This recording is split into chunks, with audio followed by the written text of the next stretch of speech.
The Manhattan skyline shimmered under the midday sun, a forest of glass and steel that seemed to pulse with ambition. At the heart of it stood Harris Enterprises Tower, a 50-story monument to one man's relentless drive, Matthew Harris. At 38, he was the billionaire CEO of a tech empire that had reshaped industries from artificial intelligence to renewable energy. His name was synonymous with power, his face a fixture in Forbes, and the tabloids which dubbed him the Iron Titan for his unyielding discipline and chiseled physique. 6'4", with jet-black hair and storm-gray eyes that could silence a boardroom with a glance, Matthew was a man who commanded attention without effort. Yet behind the tailored suits and the aura of invincibility, there was a void, a longing that no wealth could fill. 3 years ago, his marriage to Sophia had crumbled under the weight of shared grief. 3 pregnancies, 3 losses, each one carving a deeper wound in Matthew's heart. Sophia, a society darling with porcelain beauty, had walked away unable to bear the pain, or Matthew's desperate need for a legacy. "I can't be your incubator anymore," she'd said, her voice cold as she left their penthouse, her designer luggage trailing behind her like a funeral procession. The divorce had been a public spectacle, with headlines screaming about the billionaire's broken dreams and speculating about his biological failures. They were wrong about that last part. The failures weren't his alone, but the world didn't care about the truth. It cared about the story. Now Matthew stood in his corner office on the 50th floor, the city sprawling beneath him like a chessboard he'd already won. The walls were lined with awards patents and photographs of him shaking hands with world leaders, but his attention was fixed on a single file on his mahogany desk. It was from Dr. Elena Chen, director of Manhattan's most exclusive fertility clinic, and it contained the profiles of surrogate candidates, his last hope for the heir he refused to be denied. Biology, fate, or heartbreak would not stand in his way. Not this time. Mr. Harris came in the voice of his assistant, Rachel, through the intercom, her tone as precise as ever. "Dr. Chen is here with the candidate files." "Send her in." "Matthew," replied his voice, deep and controlled, betraying none of the anticipation that stirred within him. He adjusted his tie, a subtle gesture to ground himself, and turned to face the door. Dr. Chen entered, a petite woman in her 50s, with an air of quiet authority. Her dark hair was pulled into a neat bun, and her tailored blazer spoke of understated wealth.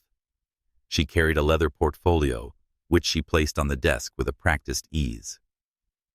"Good afternoon, Mr. Harris," she said, her voice calm but professional. "I've brought the final candidates for your review. Each has been thoroughly vetted: medical history, psychological evaluations, financial backgrounds, everything you requested." Matthew nodded, settling into his chair. Dr. Chen opened the portfolio and began laying out photographs and profiles, like a dealer in a high-stakes game. "These women are experienced professionals and understand the transactional nature of the arrangement," she explained, her tone neutral. "They've all signed NDAs and are prepared for the terms you outlined." He picked up the first profile, a blonde in her late 20s, her smile polished but distant, as if she'd rehearsed it for a camera. "Jessica Carter," Dr. Chen said. 3 successful surrogacies. No complications. No emotional attachments. She's done this before and knows the process. Matthew set the photo aside, his expression unreadable. He reviewed the next, then another, and each woman fit his criteria perfectly: healthy, reliable, and forgettable. Exactly what he'd asked for. Yet, as he flipped through the files, a strange unease settled in his chest. These women felt like commodities. Their smiles calculated, their profiles sterile. He wanted an heir, not a transaction that felt like buying livestock. "There's one more," Dr. Chen said, her voice hesitating for the first time. She placed a final photograph on the desk, her hand lingering as if unsure. "She's different," new to surrogacy, no prior experience. But her medical profile is exceptional, perfect fertility markers, excellent health, and her psychological evaluation is the highest we've ever recorded. Matthew's gaze dropped to the photograph, and something shifted inside him, like a key turning in a long-locked door. The woman staring back at him didn't belong in this sterile office, or among the calculated profiles. Maya Lewis, 25, had a natural beauty that didn't need enhancement. Her dark hair was tucked behind one ear, as if she'd been nervous under the photographer's gaze. Her deep brown eyes held warmth, not ambition, and her slight smile suggested an almost disarming sincerity.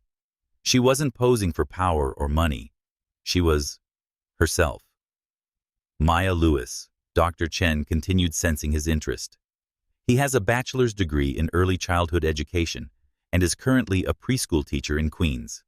Never been pregnant, but all indicators suggest she'd carry to term without issues.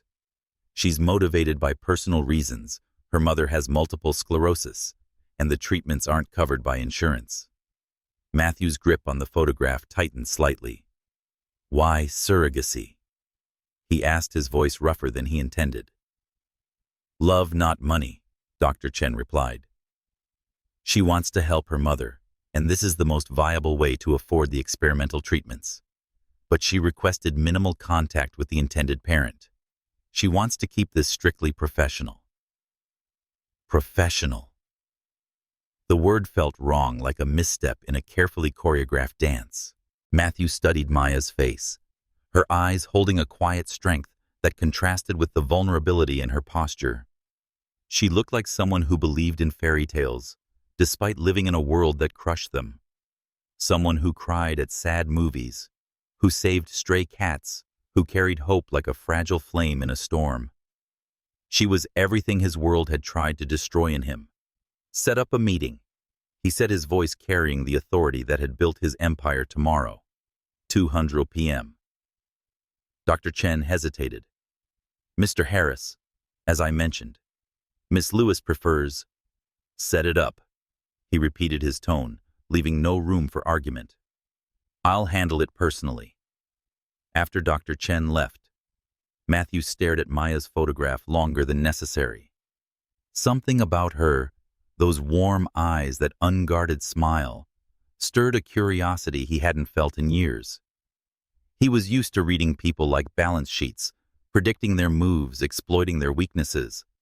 But Maya Lewis was an enigma, a puzzle he wanted to solve. He placed the photograph in his desk drawer and tried to focus on the quarterly reports waiting for his attention. But his thoughts kept drifting to her. What would it feel like to know someone so untouched by his world's cynicism? The next day, Maya Lewis stood outside Harris Enterprises Tower, her heart pounding as she stared at the gleaming structure.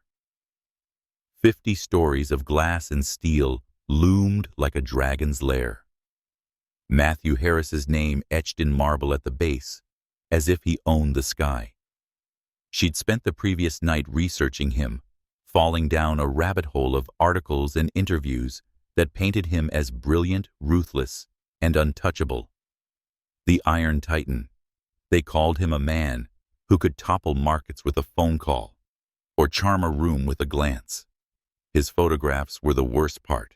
Dark hair, sharp jaw, and those gray eyes that seemed to see through people. He was nothing like the small-town bank manager who'd approved her mother's mortgage, the most powerful person she'd known growing up in Queens. Now, riding the elevator to the 50th floor, Maya felt like Alice tumbling into Wonderland. Her simple navy dress and flats felt out of place among the tower's polished elegance. She clutched her purse, a thrift store find, and tried to steady her breathing. This was a job interview, nothing more. She was here to secure the money for her mother's treatments, not to get lost in the world of a billionaire. Miss Lewis, the receptionist, a silver-haired woman with an air of quiet luxury, greeted her. Mr. Harris will see you now. Maya followed her down a hallway with photographs of skyscrapers and groundbreaking ceremonies, each frame showcasing Matthew Harris's conquests. At the end were double doors, with Matthew Harris CEO etched in gold. The receptionist knocked once and entered without waiting. "Miss Lewis is here, sir," she said. "Send her in," came a voice deep and commanding, with an edge that made Maya's nerves hum. She stepped into the office, and the world seemed to shift. The room was vast, with floor-to-ceiling windows offering a god's-eye view of Manhattan.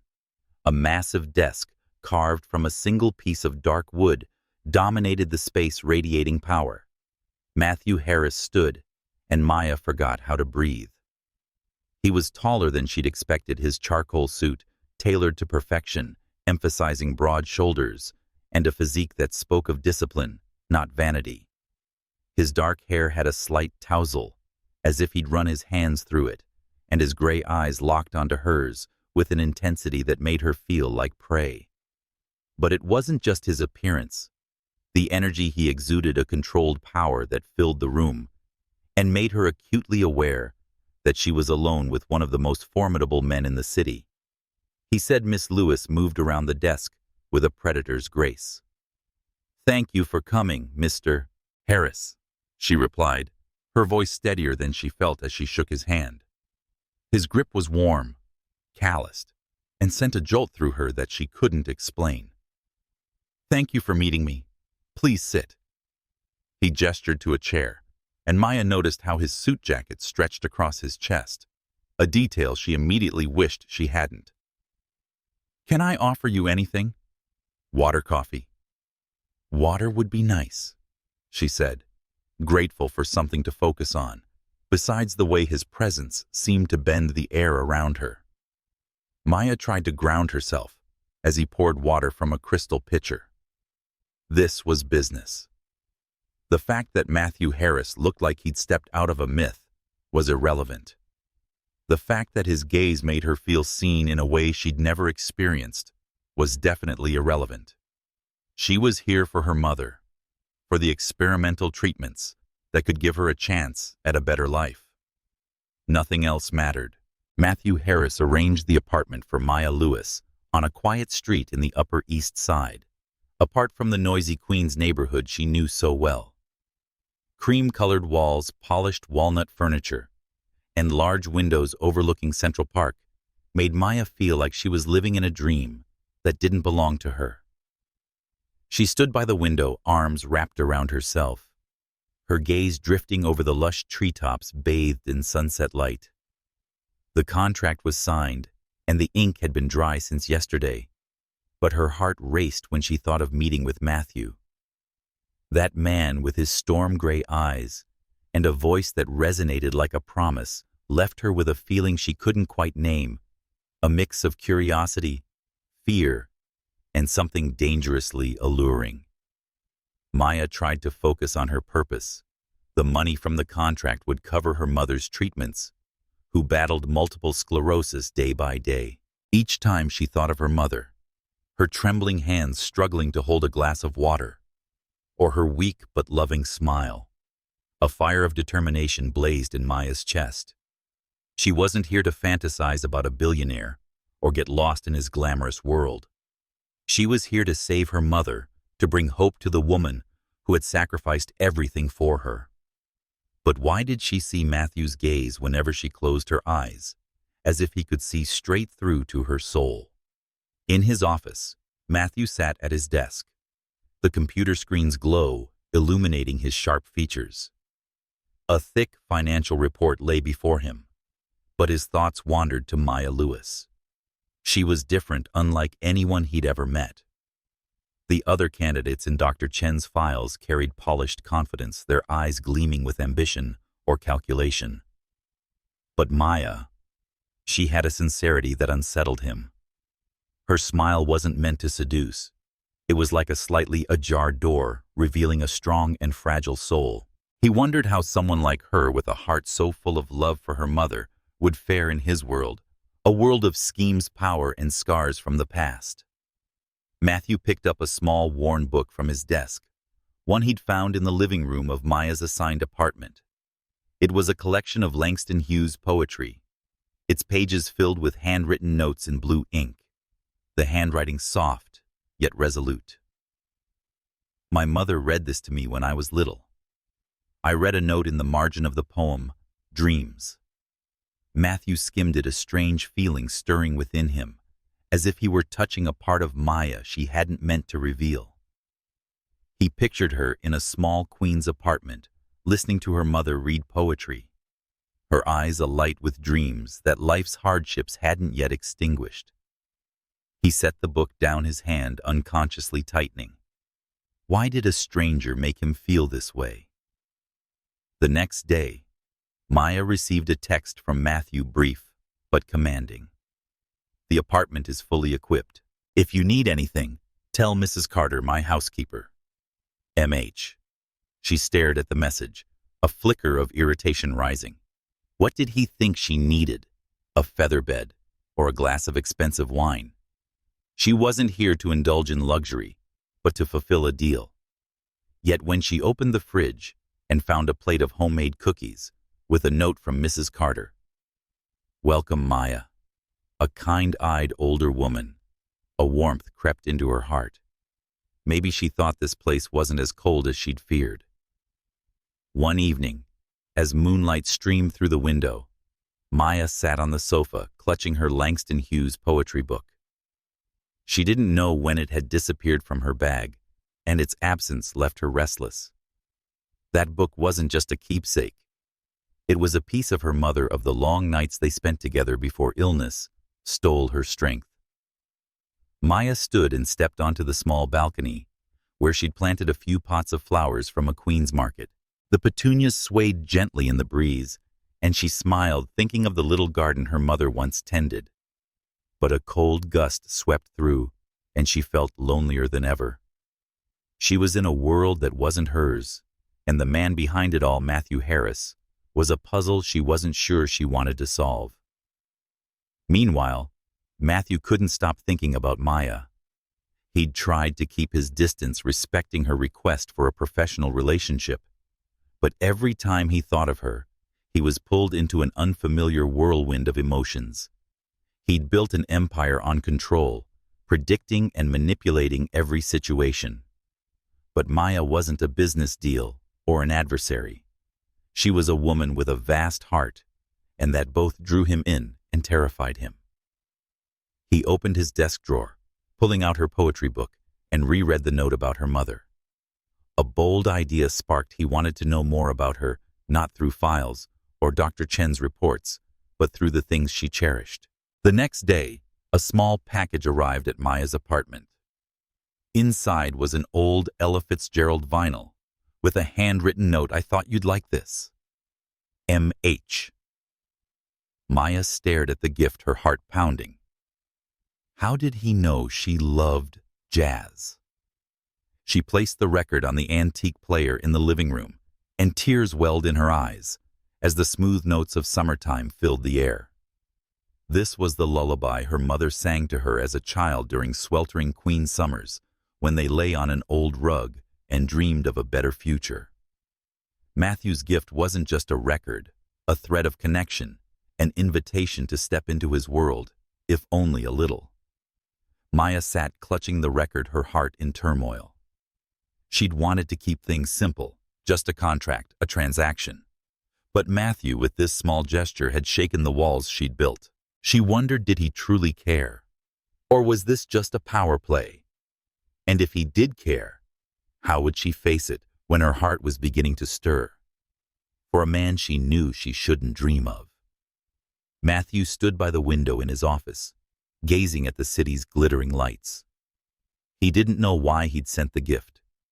He only wanted to see Maya smile, even if only in his imagination.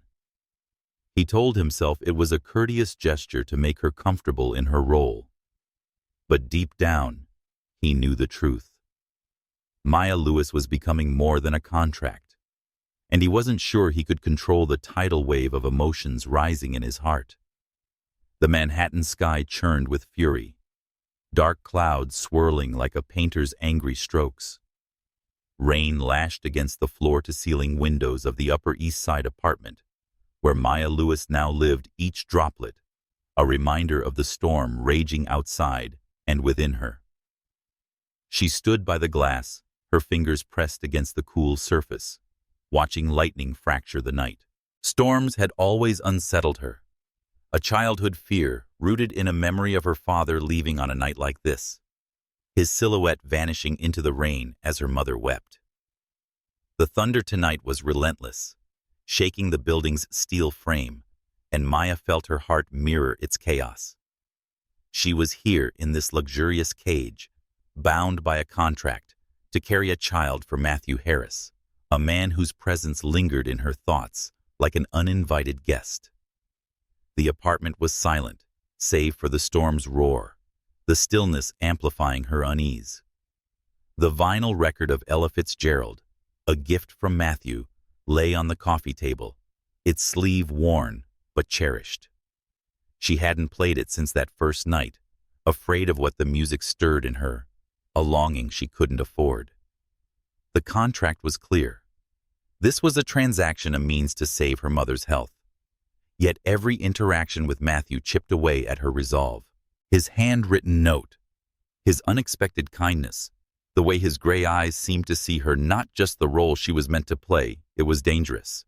She couldn't let herself fall for a man whose world was so far removed from hers, who built empires while she built dreams from poetry and small acts of love.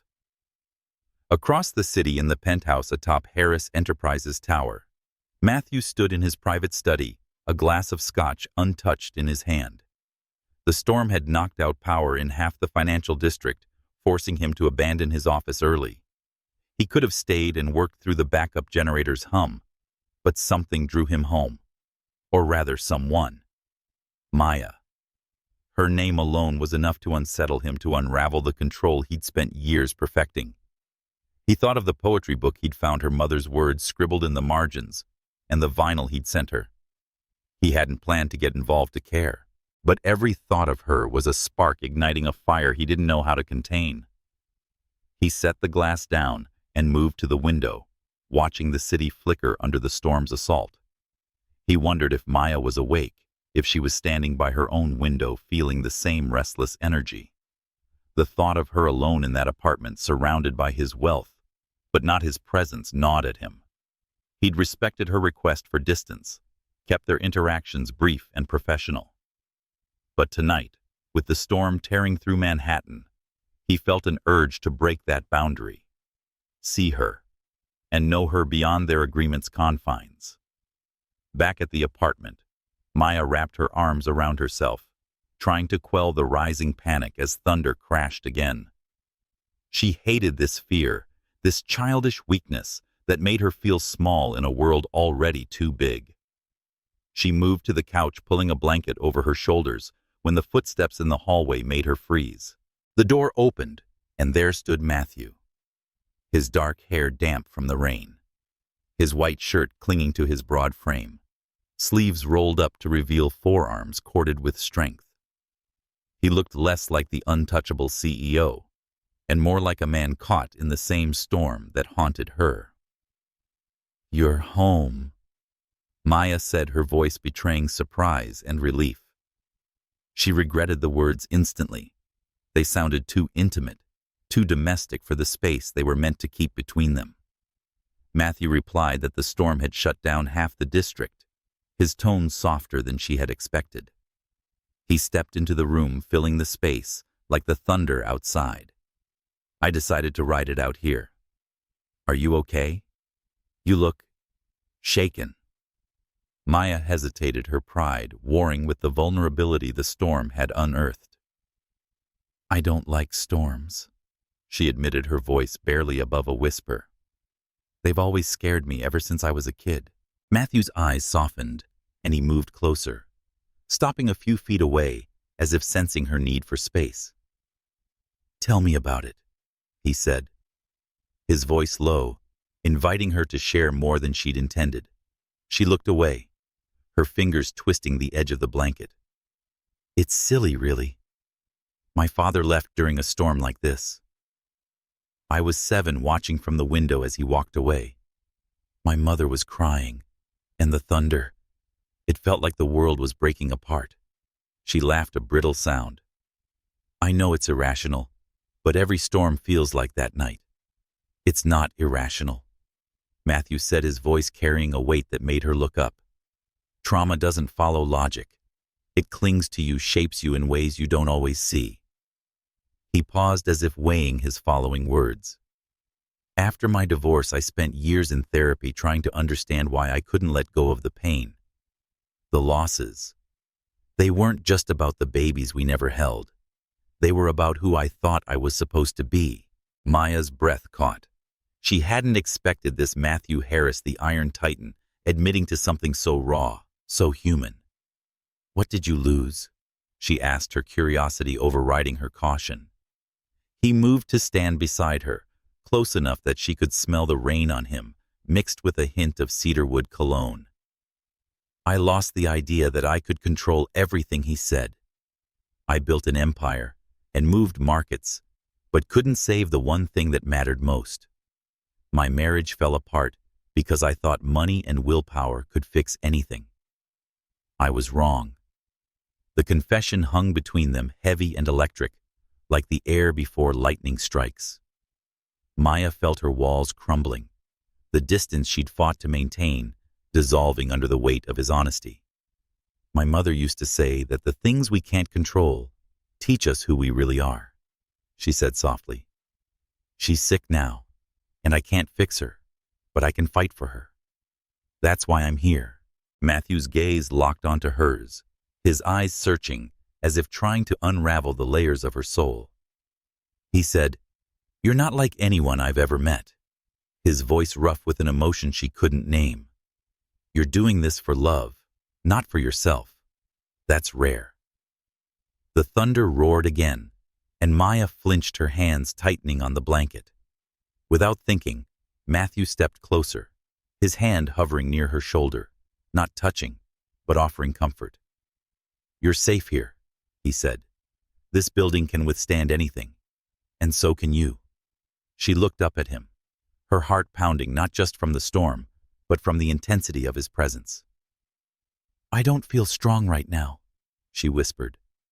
"I feel like I'm standing on the edge of something I don't understand." "Then let me help you," he said, his voice dropping to a near growl filled with a passion that sent a shiver down her spine. "This arrangement, this contract, it's clinical cold. But you, Maya, you're not. You deserve more than a sterile procedure. If you're going to carry my child, let it be real. Let it be us." The words struck her like lightning, illuminating a truth she'd been afraid to face. She should have said no, and reminded him of the boundaries they'd agreed to. But in that moment, with the storm raging and his eyes burning into hers, she felt a pull stronger than reason. "Matthew." She breathed, her voice trembling with fear and desire. "What are you saying?" "I'm saying, I want you," he said, stepping closer, his hand resting on her cheek, his touch gentle yet searing, not as a contract or transaction. "I want you, Maya, in every way that matters." Her breath hitched, and she leaned into his touch, her resolve shattering like glass. The storm outside was nothing compared to the tempest within her. "This is dangerous," she whispered, but her hands were already reaching for him, fingers curling into his damp shirt. "Then let's be dangerous together," he murmured. And before she could respond, his lips found hers. The kiss was a collision of need and restraint, a claiming that felt like both a beginning and an end. Maya surrendered to the moment as the thunder roared, knowing that this night would change everything, contract, heart, and all. The morning after the storm broke over Manhattan, Maya Lewis woke to a world that felt irrevocably altered. With its sleek furniture and panoramic views, the Upper East Side apartment shimmers with a new, unsteady light. The memory of Matthew Harris's kiss lingered on her lips, a searing imprint that refused to fade. She stood before the bathroom mirror, her fingers tracing the curve of her mouth, as if she could erase the moment that had shattered the boundaries of their agreement. The contract she'd signed was meant to be a lifeline for her mother's medical bills, a clear-cut transaction. But last night, in the heat of the storm, and Matthew's unguarded confession, it had become something else entirely. Something dangerous. Something alive. She wrapped herself in a soft robe and moved to the kitchen, where the scent of fresh coffee mingled with the faint echo of rain-soaked air. The vinyl record of Ella Fitzgerald sat on the counter, a silent witness to the shift in her reality. Maya's heart pounded as she replayed the night's events. Matthew's hand on her cheek, his voice rough with desire, the way he'd looked at her like she was more than a means to an end. She'd crossed a line she'd sworn to avoid, and now doubt clawed at her. Was this real, this pull between them? Or was she falling for the illusion of a man whose world could swallow her whole? Matthew sat across the city in his penthouse, atop Harris Enterprises Tower, at his desk, the city's skyline a blur beyond the glass. Reports and emails awaited his attention, but his mind was tethered to Maya. The kiss had been a mistake, not because he regretted it, but because it had unleashed a hunger he'd buried since his divorce. He'd built his empire on control, on predicting every outcome. But Maya was a variable he couldn't calculate. Her warmth, honesty, and the way she'd leaned into his touch had awakened something in him, a longing for connection he'd thought long dead. But with that longing came fear. What if he was manipulating her, a woman bound to him by necessity? What if this was just another failure, waiting to break him? He picked up the poetry book he'd found in her apartment, its pages still open to Langston Hughes's dreams. Her handwritten notes in the margins, quotes about hope, love, and resilience, felt like a glimpse into her soul. He wanted to know more, to understand the woman who'd walked into his office and upended his carefully ordered world. But he also knew the stakes. She was here for her mother, not for him. He had no right to want her to imagine a future beyond their contract. Yet returning to the clinical distance they'd agreed upon felt like a betrayal of the truth they'd shared in the storm. Maya, meanwhile, paced her apartment, her bare feet silent against the hardwood floor. She needed to regain control, to remind herself why she was here. She opened her laptop and pulled up the contract. Its legal jargon was a cold reminder of her purpose. But the words blurred as her mind drifted to Matthew's gift, the vinyl record that had brought her mother's voice back to her, if only in memory. She'd played it again last night after he left, letting Ella's voice wrap around her like a warm embrace. It was a gesture so personal, so unexpected, that it made her question everything. Did he see her as more than a surrogate? Or was he skilled at making people feel special, determined to ground herself? Maya stepped onto the balcony, where her small garden of dandelions and marigolds swayed in the post-storm breeze. She knelt to tend the plants, her fingers brushing the soft petals, a ritual that always calmed her.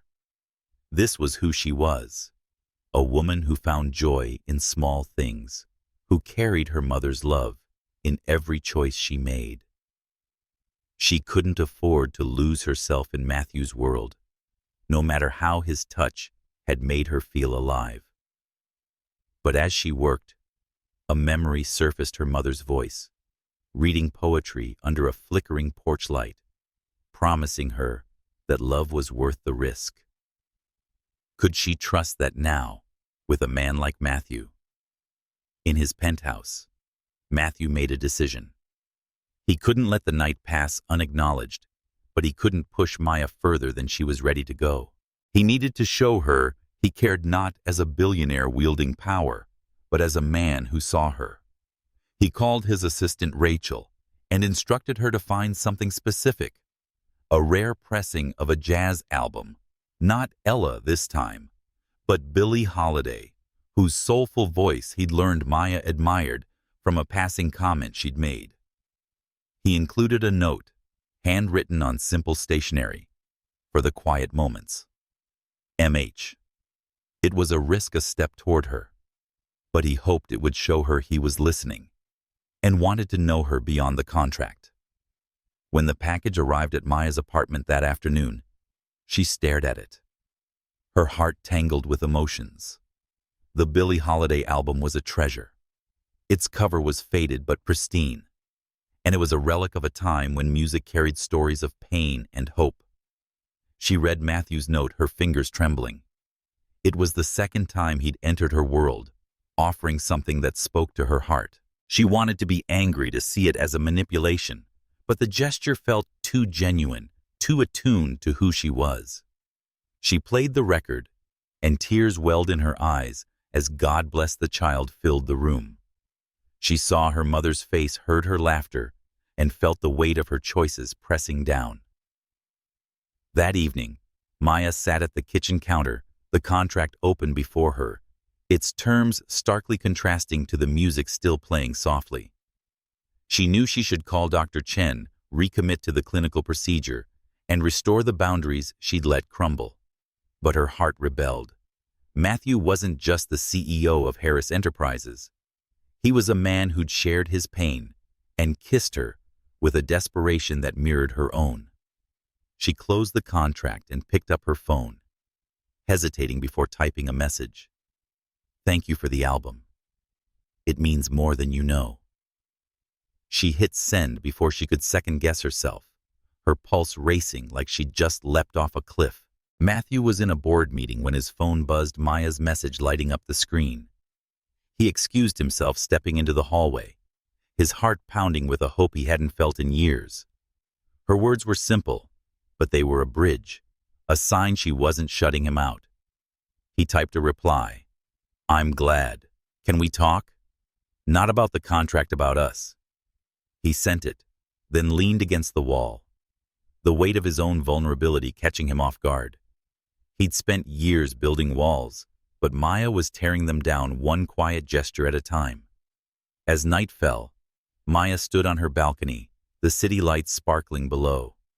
The storm was gone, but a new one brewed inside her, a battle between duty and desire, fear and hope.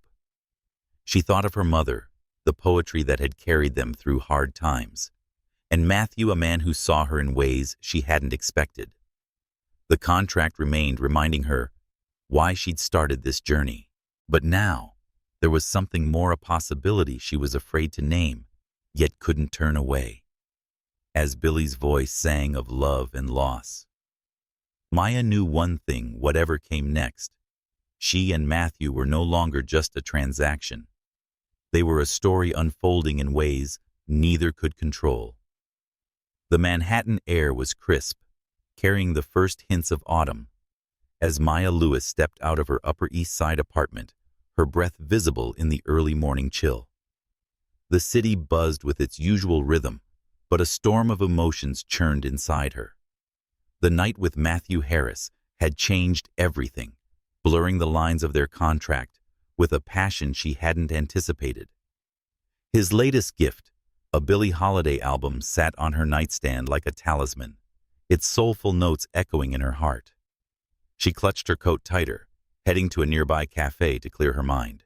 She needed to anchor herself, to remember her purpose. Her mother's health, not the dangerous pull of a man whose world could consume her. Matthew stood before a wall of windows in his penthouse, the city a glittering empire at his feet. But his thoughts were elsewhere, tethered to Maya's message from the night before. "Thank you for the album. It means more than you know." Her words, simple yet heavy with meaning, had kept him awake, replaying the memory of her in his arms, her vulnerability matching his own. He wanted to see her, to bridge the gap between them, but doubt gnawed at him. Was he pushing too far, too fast? He'd promised her a professional arrangement, yet every moment with her felt like a step towards something deeper, something he wasn't sure he deserved. The elevator chimed, interrupting his thoughts. His assistant Rachel stepped out, her expression taut. "Mr. Harris, you have an unscheduled visitor," she said, her voice low. "It's Sophia. She's downstairs insisting on seeing you. She says it's urgent." Matthew's jaw tightened, the name slicing through him like a blade. Sophia, his ex-wife, hadn't contacted him in years, since she'd walked out, leaving behind a trail of broken promises.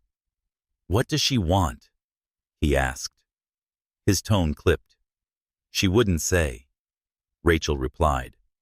"But she's threatening to go to the press if you don't meet her something about your arrangement with Miss Lewis." The air seemed to thicken, and Matthew's hands clenched into fists. Sophia had always known how to wield information like a weapon. "Send her up," he said, his voice cold. "But keep security close." Minutes later, Sophia swept into the penthouse, her presence as commanding as ever. Her blonde hair was swept into an elegant updo, her designer coat tailored to perfection. But there was a brittleness in her eyes, a crack in her polished armor. She looked around, her gaze lingering on the space she'd once called home, before settling on Matthew. "You haven't changed a thing," she said, her voice honeyed but sharp, still clinging to the past. "Matthew." "What do you want, Sophia?" he asked, his tone devoid of warmth. He stood by the fireplace, its unlit logs contrasting with the fire in his chest. She smiled, a calculated curve of her lips, and stepped closer. "I heard about your little project, a surrogate." "Really, Matthew? After everything we went through, can you replace what we lost with some stranger Maya?" Meanwhile, sat in the cafe, a steaming cup of tea untouched before her. She'd meant to work on lesson plans for the preschool, where she still volunteered, but her thoughts drifted to Matthew. His confession about his past, his gentle touch, the way he'd looked at her, like she was the only thing that mattered. It was overwhelming. She wanted to trust and believe in its possibility, but fear held her back. What if this was just a fleeting passion, a moment that would fade once the contract was fulfilled? She pulled out her phone, rereading his latest message. "Can we talk? Not about the contract, about us." Her thumb hovered over the reply button when the cafe door chimed, and a familiar figure caught her eye. Sophia's driver had dropped her off nearby, and now she stood outside the cafe, her silhouette unmistakable through the glass. Maya's heart sank. She'd read about Sophia in the tabloids and seen the photos of her elegance and poise. But seeing her in person was different. She was a reminder of the world Maya didn't belong to, a world Matthew had once chosen. Before she could look away, Sophia's eyes met hers, sharp and assessing, and she strode into the cafe with purpose. "Miss Lewis, I presume?" Sophia's voice was smooth, but her smile didn't reach her eyes. She slid into the seat across from Maya, without invitation. "I thought it was time we met." Maya straightened, her pulse racing. "How do you know who I am?" Sophia laughed, a sound like breaking glass. "Oh, darling, everyone knows about Matthew's new project. A small-town teacher playing surrogate for the Iron Titan. It's the kind of story the press loves." Maya said, "I'm not a story," her voice steady despite the knot in her stomach. "I'm here to help my mother, that's all." "Is it?" Sophia leaned forward, her eyes narrowing. "You think you're different, don't you? That you're not like the others who've tried to climb into his bed, his bank account. You're carrying his child, Maya. That's a golden ticket, and you're smart enough to know it." The words hit like a slap, but Maya refused to flinch. "You don't know me," she said, her voice low but fierce. "I'm not here for his money or his name. I'm here because my mother deserves a chance to live, and I'll do whatever it takes to give her that." Sophia's smile faltered, but she recovered quickly. "Noble. But let's be honest, you've already crossed the line, right? I know Matthew. He doesn't do professional when he wants something. And he wants you, doesn't he?" Maya's cheeks burned, but she held Sophia's gaze. "What's between me and Matthew is none of your business. It is when it's my past he's trying to rewrite." Sophia snapped, her composure cracking. "I gave him everything, years of my life, heart and body. And when it all fell apart, he shut me out. Now he thinks he can start over with you. You're nothing but a replacement. Maya, a means to an end." The words cut deep, feeding Maya's deepest fears. She thought of the night in the storm, the way Matthew had held her, the promises in his eyes. Was it all just a fantasy, a way to heal his old wounds? She stood her chair, scraping against the floor. "You're wrong," she said, her voice trembling with conviction. "I'm not a replacement. I'm not here to fix him or to be his. I'm here for my family. Nothing you say will change that." Back at the penthouse, Matthew faced Sophia, his patience wearing thin. "You've said your piece," he said, his voice deadly calm. "Now leave." Sophia's eyes flashed with desperation. "I came back because I owe you the truth," she said. "I left because I was drowning Matthew. I couldn't face another loss, another failure. But I never stopped caring. I thought, maybe we could try again. There is no we." Matthew said, his tone final. "You made that clear when you walked away. Maya isn't a project or a replacement. She's the woman I—" He stopped, the word, love catching in his throat, too raw to speak. "She's more than you'll ever understand." Sophia's face paled, and she turned to leave, but not before whispering, "You'll see her for what she is. And when you do, you'll wish you'd listened." As the elevator doors closed, Matthew felt a surge of clarity. He needed to see Maya and tell her what she meant to him, contract or no contract. He grabbed his coat and headed to her apartment, his heart pounding with a truth he could no longer deny. Alone in the cafe, Maya stared at her untouched tea, Sophia's words echoing in her mind. She wanted to believe in Matthew, in the possibility of them, but doubt was a heavy anchor. As she stepped outside, the autumn wind stung her eyes, and she wondered if she could trust her heart, or if it were leading her toward a fall she wouldn't survive. The autumn wind howled through the streets of Queens, carrying the scent of fallen leaves and distant rain. Maya Lewis stood in the doorway of her old apartment, a cramped one-bedroom that felt like a sanctuary compared to the polished elegance of the Upper East Side. She'd fled Matthew Harris's world after Sophia's venomous words in the cafe, each one a dagger that pierced her resolve. "You're nothing but a replacement," Sophia had said, and the accusation clung to Maya like damp clothes, heavy and suffocating.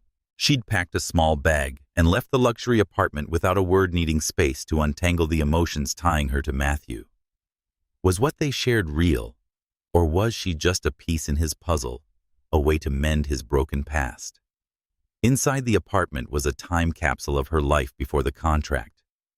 A faded quilt her mother had sewn draped over the couch, and a shelf held books and trinkets from her childhood. A chipped ceramic bird, a photo of her and her mother laughing at a street fair. Maya dropped her bag and sank onto the couch, her hands trembling as she pulled out her phone. Matthew's last message glowed on the screen. "Can we talk?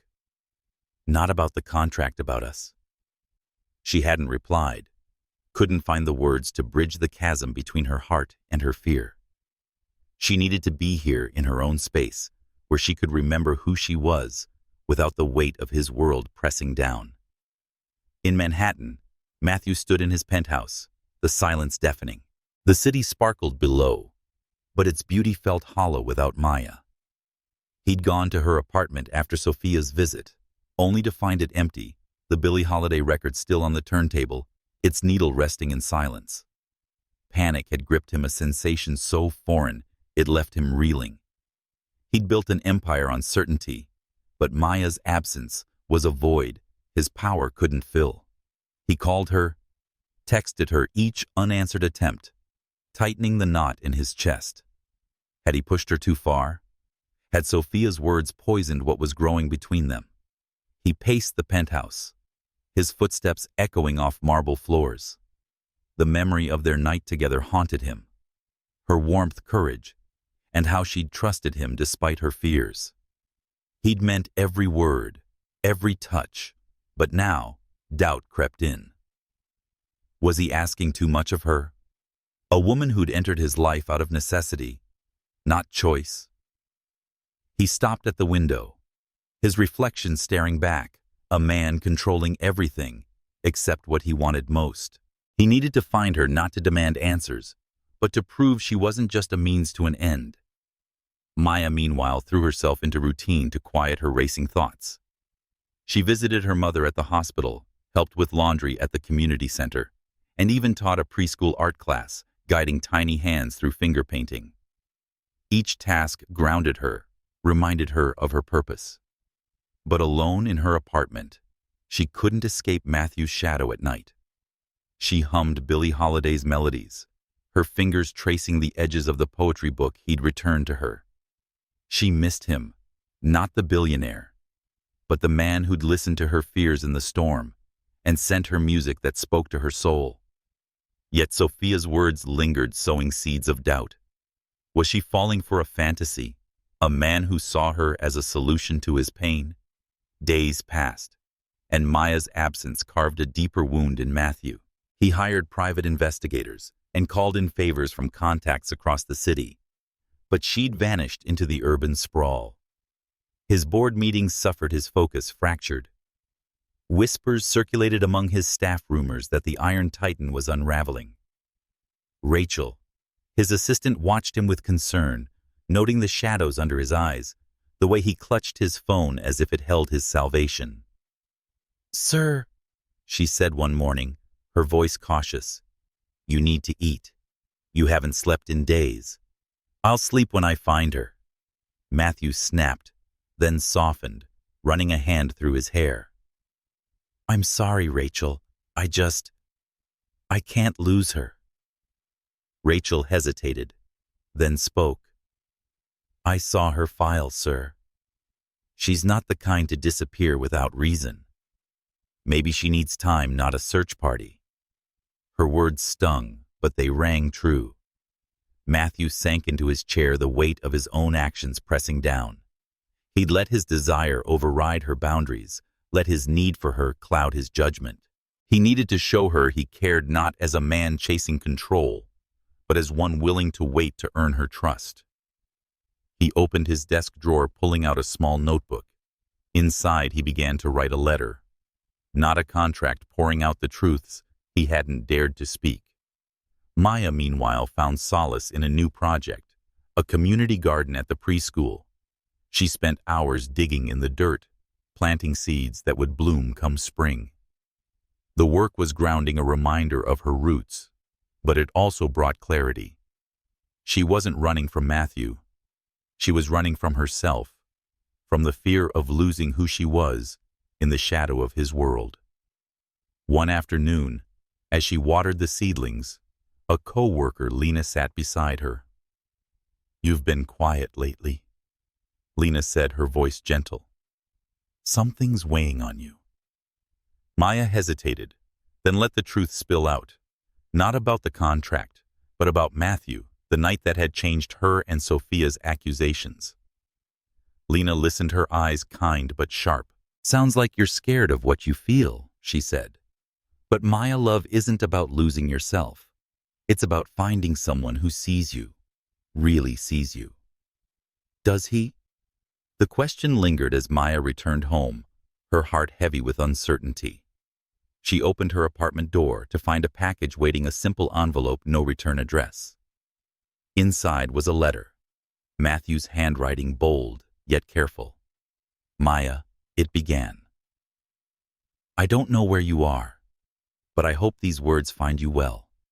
I've spent my life building things, companies, empires, but nothing has ever felt as vital as what I feel for you. Not because of the contract or what you're giving me, but because of who you are, your courage and heart, and how you carry your mother's love in everything you do. I'm sorry if I pushed you too far. I'll wait as long as it takes for you to decide what you want. But know this, you're not a replacement, not a transaction. You're everything I didn't think I needed." Tears blurred Maya's vision as she read each word, a lifeline pulling her back from the edge. She clutched the letter, her resolve wavering. She wanted to believe him, to trust the man who'd seen her in ways no one else had. But fear still whispered, what if this was too good to be true? She tucked the letter into her poetry book next to her mother's notes and sat by the window, the city's lights a distant echo of her turmoil. In his penthouse, Matthew stood alone, the letter's absence a weight in his hands. He didn't know if it would reach her or change anything. But for the first time, he felt hope, not in control, but in surrender. He'd laid his heart bare, and now all he could do was wait, hoping Maya would choose to return not as a surrogate, but as the woman who'd claimed his soul. The fluorescent lights of Mount Sinai's MS Treatment Center buzzed faintly, casting a sterile glow over the waiting room where Maya Lewis sat, her hands clasped tightly in her lap. The hospital smelled of antiseptic and hope, a place where her mother's fight against multiple sclerosis felt both possible and impossibly distant. Maya had spent the morning with her mother, watching her endure another experimental treatment, her frail hands gripping Maya's with a strength that belied her condition. Each visit grounded Maya, reminding her why she'd signed the contract with Matthew Harris in the first place. But today, her heart was a battlefield torn between her duty and the letter she'd found in her apartment. A letter from Matthew, its words raw and unguarded, pleading for a chance to prove his feelings were real. She'd read it a dozen times each pass, etching his words deeper into her soul. You're not a transaction, he'd written. You're everything I didn't know I needed. The letter was tucked into her bag now, a weight she couldn't ignore. She'd run from him from the Upper East Side apartment, from the whirlwind of emotions he'd stirred, hoping distance would clarify her heart. But Sophia's accusations echoed, mingling with her fears. Was she falling for a man who only wanted her because of the child she might carry? Or was there something true in the way he'd held her, the music he'd sent, and the vulnerability he'd shared? Across town, Matthew stood in his penthouse, the city's skyline, a glittering distraction from the chaos within him. He hadn't slept properly in days, his nights haunted by the silence of Maya's absence. The letter he'd sent was a gamble, a bearing of his soul he'd never dared before. He'd built Harris Enterprises on calculated risks, but this was different. Surrender, a leap into the unknown. He'd exhausted every resource to find her, but she'd slipped through the cracks of his influence, leaving him to confront a truth he'd long avoided. Some things couldn't be controlled, not with money or power. He needed her not as the surrogate, but as the woman who'd awakened a part of him he thought was gone. His phone buzzed Rachel's name on the screen. "Sir," she said, her voice urgent but cautious. "I have a lead. Your mother mentioned seeing someone at Mount Sinai's MS Center. A woman who looked familiar was visiting a patient. It might be Miss Lewis." Matthew's heart surged, a mix of hope and dread. "Which hospital?" he asked, already grabbing his coat. Rachel replied, "Mount Sinai, the west side, the MS treatment wing." He was out the door before she finished the elevator ride, a blur, as he steeled himself for what he might find. The hospital was a place of raw emotion, starkly contrasting his world of polished boardrooms. If Maya were there, he'd have to face her on her terms, not his. The thought was humbling and even terrifying, but he couldn't turn back. Maya sat in the hospital cafe, a cold cup of coffee before her, her mind replaying the letter's words. She'd come to Queens to find herself, to reclaim the woman who'd grown up tending gardens and teaching children, not the one swept up in a billionaire's orbit. But Matthew's words had followed her, a quiet insistence that their connection was more than a contract. She wanted to believe him, but trust was fragile, and Sophia's cruelty and doubts had bruised hers. She glanced at her phone, tempted to reply, when a shadow fell across the table. "Maya." Matthew's voice was a low rumble, filled with a desperation she'd never heard from him. She looked up, and her breath caught. He stood before her, his usually impeccable appearance frayed, his shirt slightly wrinkled, his jaw shadowed with stubble, his gray eyes red-rimmed from sleepless nights. He looked like a man who'd been searching not just for her, but for himself. "What are you doing here?" she asked, her voice steady, but her heart racing. She stood instinctively, placing a hand over her stomach, a protective gesture that didn't escape his notice. "Looking for you," he said, stepping closer, his gaze never leaving hers. "I've been looking everywhere, Maya. I need to talk to you. Please." She studied him, the man who commanded empires now standing before her, vulnerable and exposed. "This isn't a good idea," she said, her voice wavering. "I needed space, Matthew." "I still do." 5 minutes. He pleaded, his hands raised, as if to show he meant no harm. "Just 5 minutes. And I will if you want me to leave." The cafe was quiet, the hum of hospital life a distant backdrop. Maya hesitated, then nodded, leading him to a corner table, where they sat, the space between them heavy with unspoken words. She clutched her coffee cup, its cold ceramic grounding her. "How's your mother?" Matthew asked, his voice gentle, searching for a way in. "Better," Maya said, her guard softening at the mention of her mother.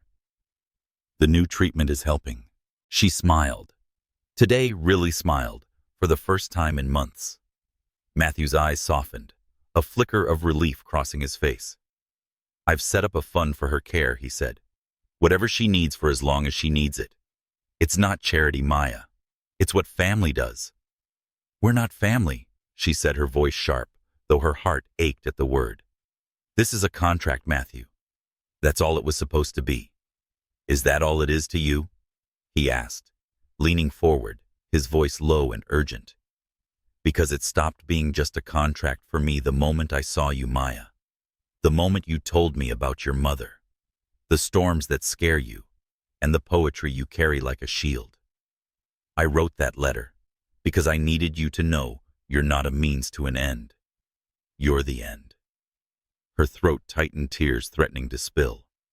"Sophia said, I'm a replacement," she whispered. "She said I'm just a way for you to fix what you lost with her. And I'm scared, Matthew. Scared that she's right, that I'm losing myself in you, in your world." "Sophia was wrong," he said fiercely, his hand reaching across the table, but stopping short of touching hers. "She left because she couldn't face our pain, because she saw me as a bank account, not a man. But you see me, Maya. You make me want to be more than my money and mistakes. I'm not asking you to carry my child to fix me. I'm asking you to let me love you because I already do." The words hit her like a wave, washing away the walls she'd built. She looked into his eyes, seeing not the Iron Titan, but a man who'd bared his soul, who'd chased her across a city to prove it. "How can I trust this?" she asked, her voice breaking. "How do I know this isn't just about what I can give you?" he said. His voice is raw because I'm here not in a boardroom or behind a contract. I'm begging you to believe you're the first person who made me feel alive in years. If you walk away, I'll respect it, but I'll never stop loving you." Tears spilled down Maya's cheeks, and she reached for his hand, her fingers trembling as they found his. "I'm scared," she admitted, "but I don't want to run anymore." He squeezed her hand, his touch a promise. "Then don't. Let's face this together, Maya. Whatever it is, whatever it becomes." In that quiet cafe, surrounded by the hum of life and loss, Maya felt something shift, a fragile hope taking root, a belief that maybe, just maybe, they could write a story stronger than their fears. The soft hum of Manhattan's evening traffic filtered through the windows of Maya Lewis's Upper East Side apartment, a quiet reminder of the world beyond her newfound resolve. After their emotional reunion in the hospital cafe, Maya returned to the apartment, her heart still racing from Matthew Harris's confession.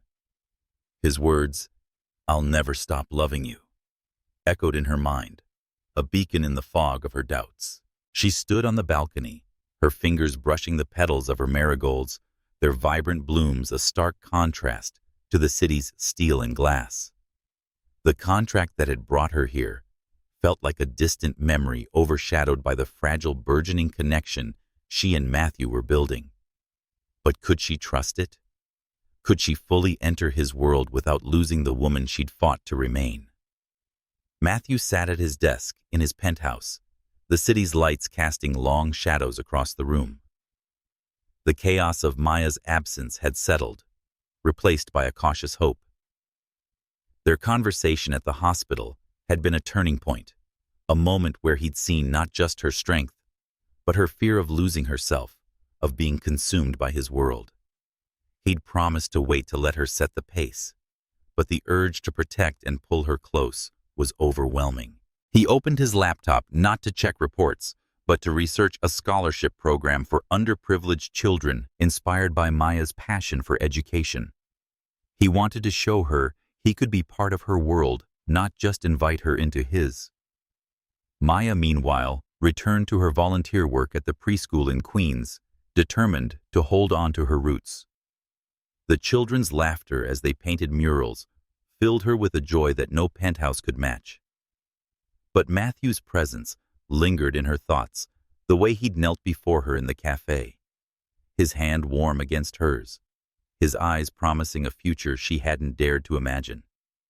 She'd agreed to try to build something real, but the weight of their differences pressed against her. His world was one of galas and boardrooms, hers of community gardens and poetry readings. Could they bridge that gap without one of them breaking? That evening, Matthew arrived at her apartment, his usual tailored suit replaced by a simple sweater and jeans, which softened her defenses. He carried a small box, his expression a mix of nerves and determination. He said, "I wanted to see you." His voice low, as if afraid to disrupt their fragile peace. "I brought something for your garden." Maya opened the box to find packets of seeds, lavender, sunflowers, and herbs, along with a handwritten note. "For the roots you're planting wherever you are. M.H." Her throat tightened, the gesture so attuned to her heart that it stole her breath. "You remembered," she said, her voice barely above a whisper. "I listen," he replied, stepping closer, his gray eyes searching hers. "I know you're afraid of losing yourself in this, Maya. I don't want that. I want to build something with you, not take you away from who you are." She set the seeds down, her hands trembling. "It's not just about me," she said, her voice thick with emotion. "Your world. It's overwhelming, the media, the expectations, the people who look at me like I don't belong. I don't know if I'm strong enough for that." "You are," he said fiercely, his hands hovering near her shoulders, waiting for permission. "You're stronger than anyone I've ever met. And I'm not asking you to fit into my world. I'm asking you to let me into yours." The words struck a chord, and Maya felt tears prick her eyes. She nodded, and he gently pulled her into his arms, his embrace warm and steady. "Let's do this together," he whispered against her hair. "No contracts, no expectations, just us." Over the following weeks, they began to weave their lives together, each step a delicate dance of trust. Matthew joined Maya at the preschool, surprising her by sitting cross-legged with the children, his sleeves rolled up as he helped them plant seeds in the community garden. The sight of him, the Iron Titan, laughing as a child smeared dirt on his cheek, made Maya's heart swell. He wasn't just playing a role. He was trying to understand her world, to share in the things that mattered to her. In return, she attended one of his charity events, her simple dress standing out among the glittering gowns, when whispers followed her speculation about the teacher at the Billionaire's side. Matthew stood by her, his hand firm on her back, silencing the room with a glance. But the world wasn't always kind. A tabloid headline surfaced, questioning Maya's motives, painting her as an opportunist. "Billionaire's surrogate love or leverage." It read, and Maya felt the words like a punch to the gut. She sat in her apartment, the article open on her phone, her hands shaking. Matthew found her there, his face darkening as he saw the screen. "This is garbage," he said, tossing the phone aside. "They don't know you, Maya. They can't tell us." "But they're not wrong," she said, her voice breaking. "I came to you for money, Matthew. For my mother. How do I know this isn't just circumstance?" He knelt before her, his hands framing her face, his touch gentle but unyielding. "Because I see you," he said, his voice raw. "Not the contract, not the headlines. I know the woman who plants gardens, sings off-key to jazz, and loves so fiercely that she'd give up everything for her mother. I fell for you before any of this, Maya, and I'd fall for you again, no matter how we met." Tears spilled down her cheeks, and she leaned into him, her fears softening under the weight of his conviction. "I want to believe you," she whispered, "but I'm still learning how to trust this us." "Then let me show you," he said, pressing his forehead to hers, "every day, every step. I'm not going anywhere." Their commitment deepened as they faced the world together. Maya organized a fundraiser for multiple sclerosis research, pouring her heart into a community event that drew local artists and musicians. Matthew supported her, not with his wealth, but with his presence, standing beside her as she spoke to the crowd about her mother's journey. The event raised thousands, but more than that, it gave Maya a sense of purpose, a reminder that she could make a difference without losing herself. When a reporter asked about their relationship, Maya didn't flinch. "We're building something real," she said, her voice steady, Matthew's hand warm in hers. In quiet moments, they shared pieces of themselves. Matthew told her about his grandfather, a factory worker who'd inspired his drive, and how he'd once dreamed of being a musician before the call of business took over. Maya shared stories of her mother's resilience and nights spent dancing to jazz in their tiny apartment. Each revelation was a thread weaving them closer, turning their passion into something richer, more enduring. Maya stood on her balcony as autumn deepened the city aglow below. Matthew joined her, his arms wrapping around her from behind. "What are you thinking?" he asked, his breath warm against her ear. "She said that this feels like home," her voice soft but certain. "Not the apartment, not the city you."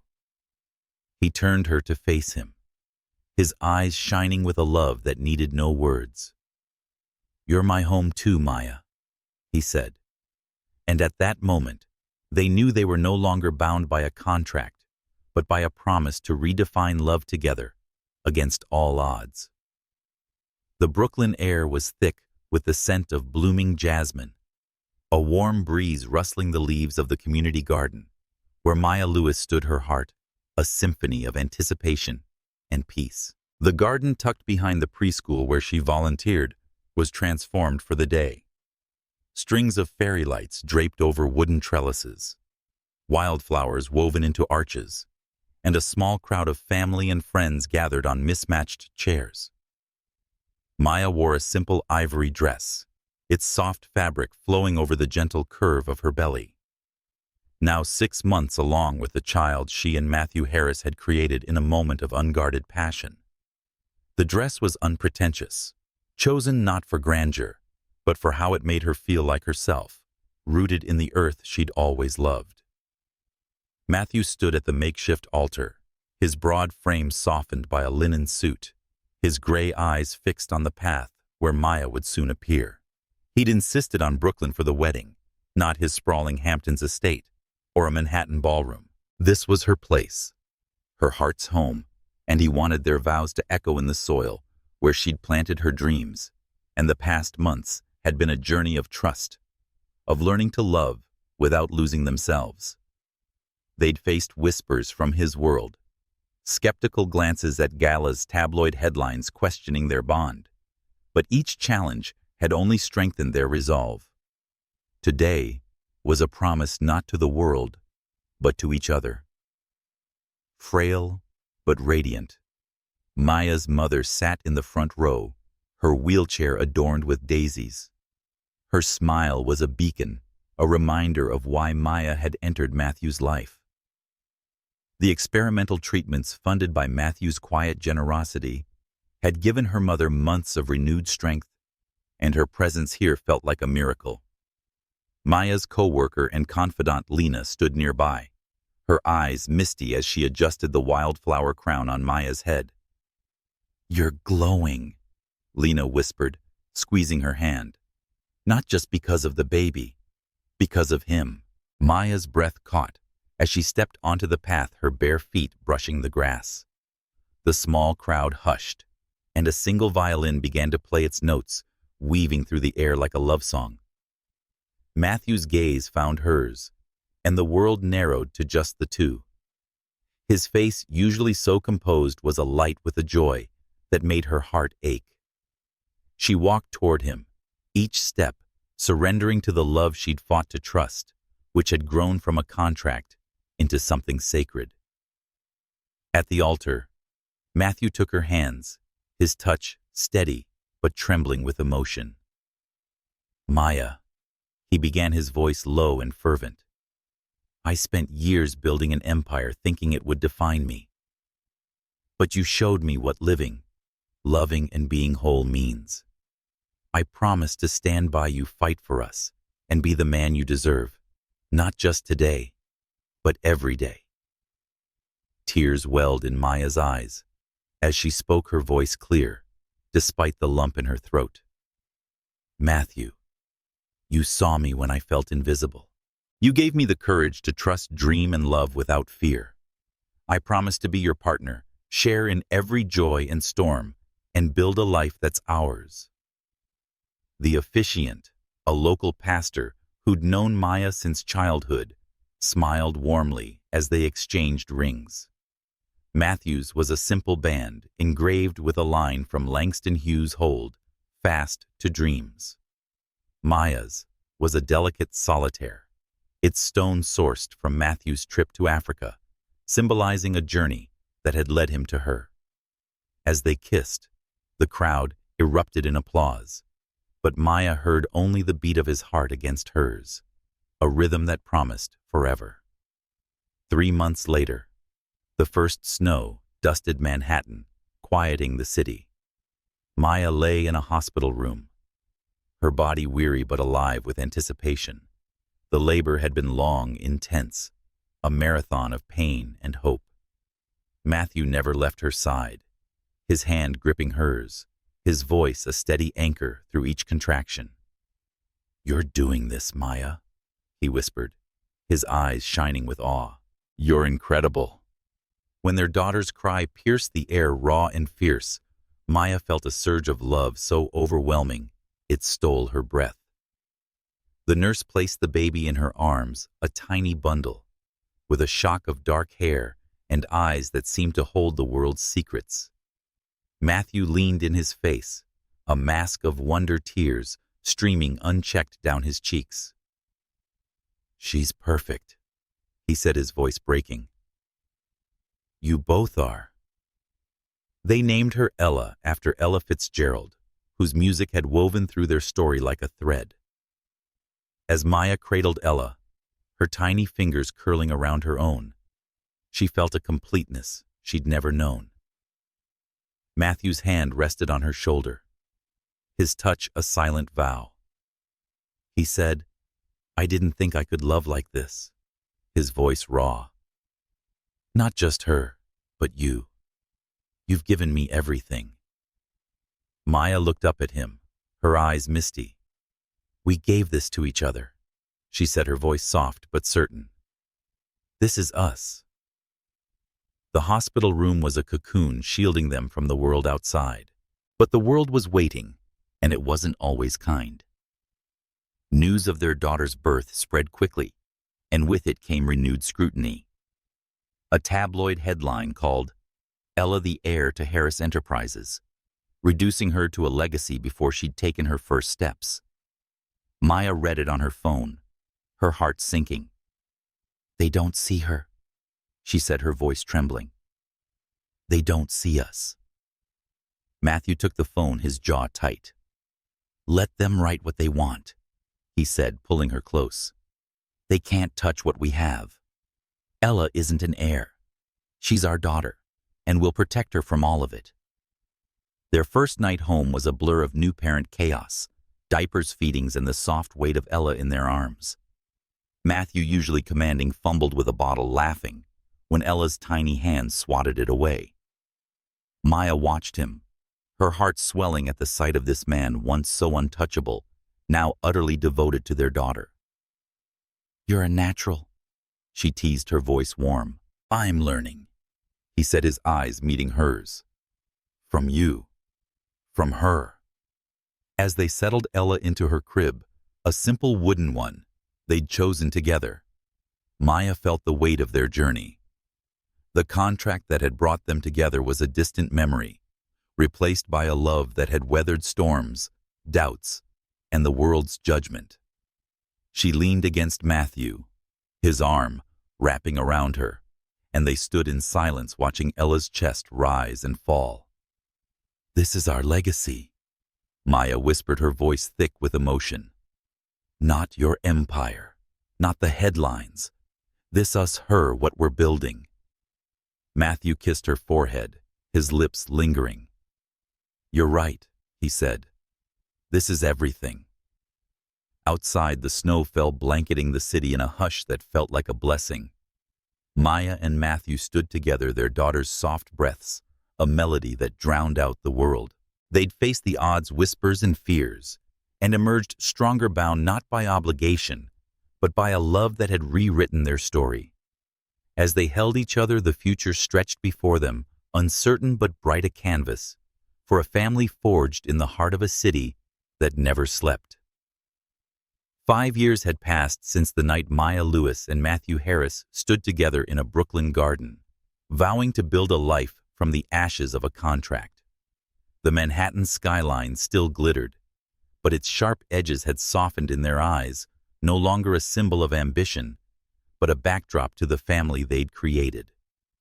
Their penthouse, once a fortress of solitude, now echoed with the laughter of 2 children, Ella, their spirited 5-year-old, and Jacob, a rambunctious 2-year-old, whose boundless energy turned every day into an adventure.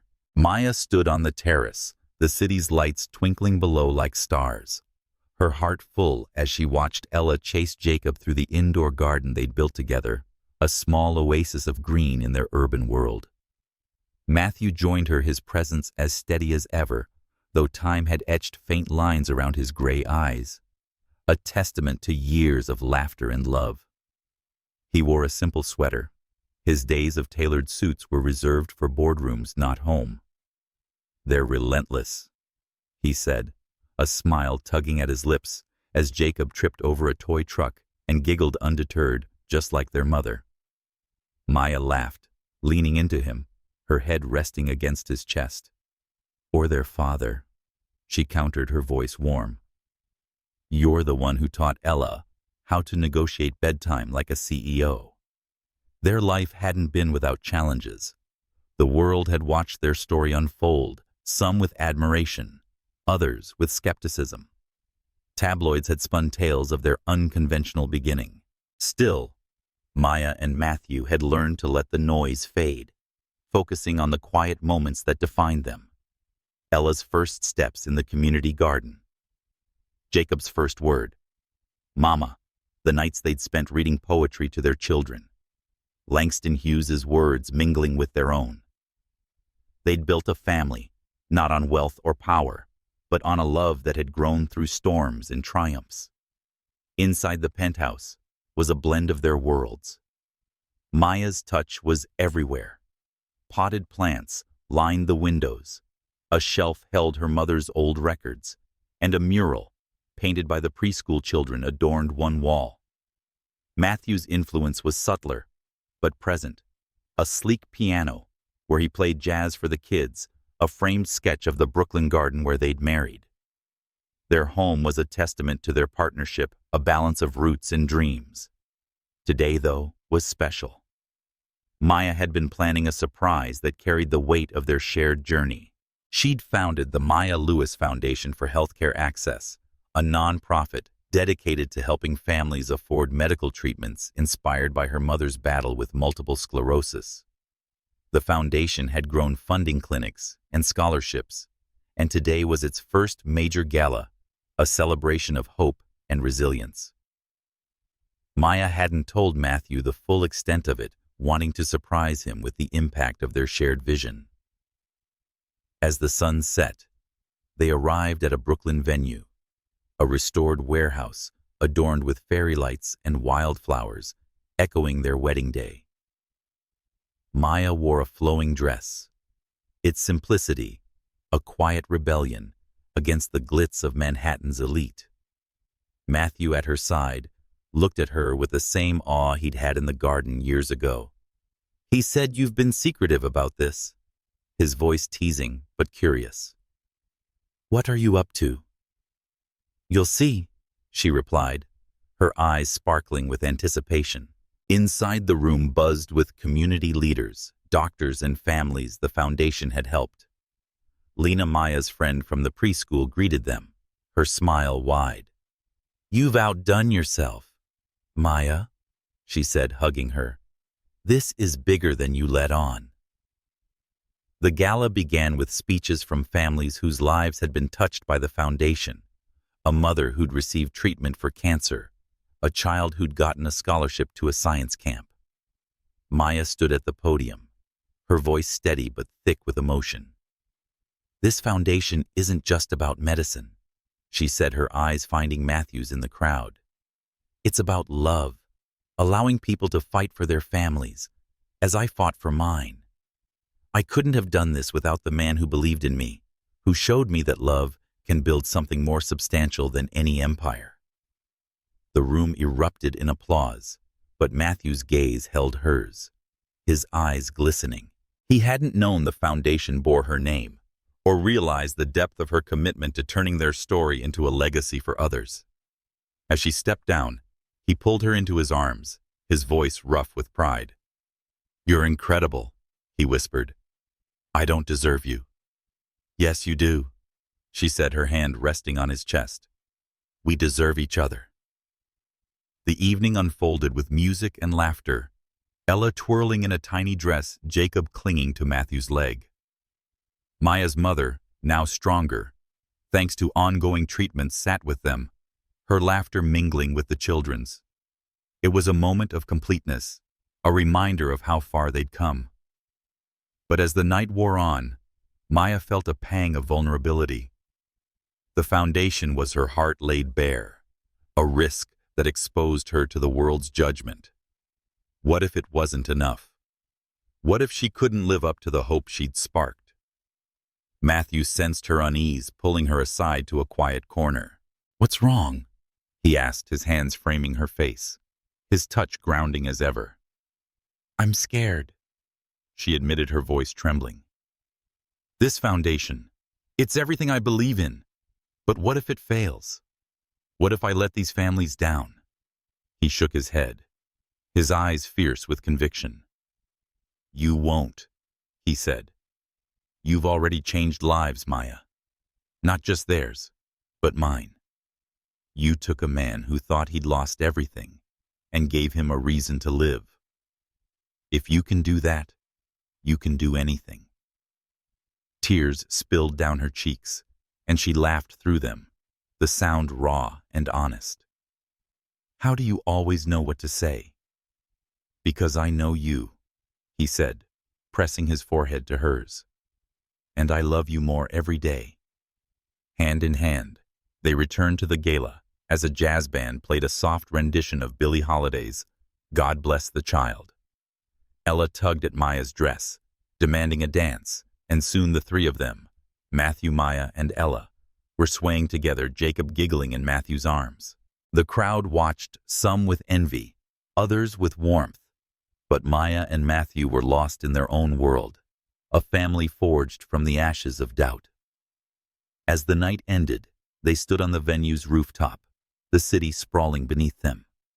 Maya leaned against Matthew, her head on his shoulder. Ella and Jacob asleep in their arms. "Do you ever think about how we got here?" she asked, her voice soft. "From a contract to this. Every day," he said, his voice thick with emotion. "I was a man chasing a legacy, thinking it was about an heir, a name. But you showed me. It's this, us, our children, the lives we're touching. You're my legacy, Maya." She turned to him, her eyes shining with tears and love. "And you're mine," she said, her voice a vow. They stood there wrapped in each other, the city's heartbeat echoing their own. Their story, born from a contract, had become a testament to love's power to transform, heal, and create something eternal.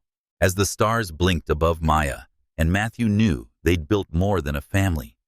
They'd built a legacy of love that would outlast them, carried forward by the children in their arms and the hope they'd sown in the world.